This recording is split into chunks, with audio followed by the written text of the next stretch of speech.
Salam, salam sehat, salam jumpa dalam kasih Kristus. Kita berjumpa kembali dalam program Suara Kebenaran Gemit Klasis Kota Kupang Timur saat ini. Dan bacaan firman Tuhan untuk kita pada kesempatan ini terambil dari Pertama Korintus pasal 12 ayatnya yang ke-7. Pertama Korintus pasal 12 ayatnya yang ke-7, saya akan membacanya untuk kita semua. Di bawah perikop rupa-rupa karunia tetapi satu roh. Ayatnya yang ke-7, tetapi kepada tiap-tiap orang dikaruniakan penyataan roh untuk kepentingan bersama. Tetapi kepada tiap-tiap orang dikaruniakan penyataan roh untuk kepentingan bersama. Bapak Ibu saudaraku yang saya kasihi di dalam kasih Kristus. Tema renungan kita pada kesempatan ini adalah keragaman karunia untuk pelayanan. Bapak Ibu kekasih-kekasih Tuhan yang sama diberkati. Yang pasti setiap kita memiliki kekurangan tetapi juga memiliki kelebihan. Atau sebaliknya, setiap kita memiliki kelebihan tetapi juga kekurangan dan kelemahan. Karena itu ada yang bilang begini, sebaik atau sehebat apapun seseorang, pasti ada kekurangannya. Sehingga jika kita membandingkan, apalagi mempertandingkan diri kita dengan orang lain, maka itu adalah hal yang keliru, sangat keliru dan berbahaya. Sebab hal itu bisa saja menimbulkan rasa iri hati dan memicu persaingan yang tidak sehat antara kita dengan orang lain. Yang kemudian ujung-ujungnya kita terjebak dalam usaha untuk menjadi yang paling utama dan yang berkuasa. Dan karena itu mudah ditebak. Hasil akhirnya hanya kehancuran. Hancurnya relasi, hancurnya komunitas, dan hancurnya persekutuan. Hal semacam itu tidak hanya terjadi di luar gereja. Dalam gereja pun hal serupa kerap kali terjadi atau seringkali kita temui di mana-mana. Jemaat Korintus misalnya. Saat itu mereka menilai karunia-karunia rohani sebagai sebuah tanda kedewasaan rohani. Bagi mereka semakin banyak memiliki karunia rohani, maka semakin tinggi kualitas spiritualitas. Mereka menyangka dengan segala pencapaian itu, maka semakin besar pula kuasa rohaninya. Akibatnya terjadi kompetisi yang tidak sehat. Setiap orang merasa dirinya lebih rohani dan berkuasa daripada orang lain. Paulus menjelaskan bahwa pandangan semacam itu salah. Pandangan semacam itu keliru. Roh Kudus memberi beraneka ragam karunia rohani kepada setiap orang percaya. Lewat karunia itu orang percaya ikut serta dalam membangun tubuh Kristus melalui pelayanannya.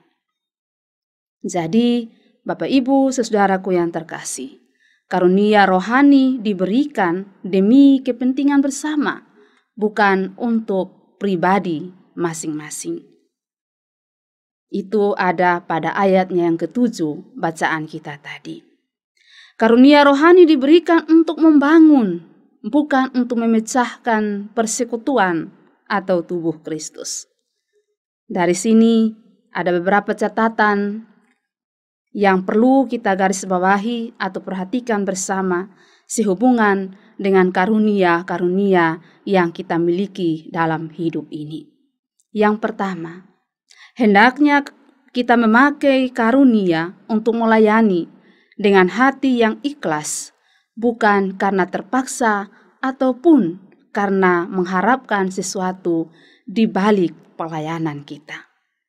Yang kedua, marilah kita memakai karunia tersebut untuk berbagi dengan orang lain. Sebab ada yang setelah memiliki karunia, malahan tidak mau berbagi dengan sesama atau malah mendiamkannya. Jika tidak terus-menerus melakukannya, maka lama-kelamaan karunia yang kita miliki dapat hilang. Dan yang ketiga, mari kita memakai karunia tersebut dengan penuh sukacita.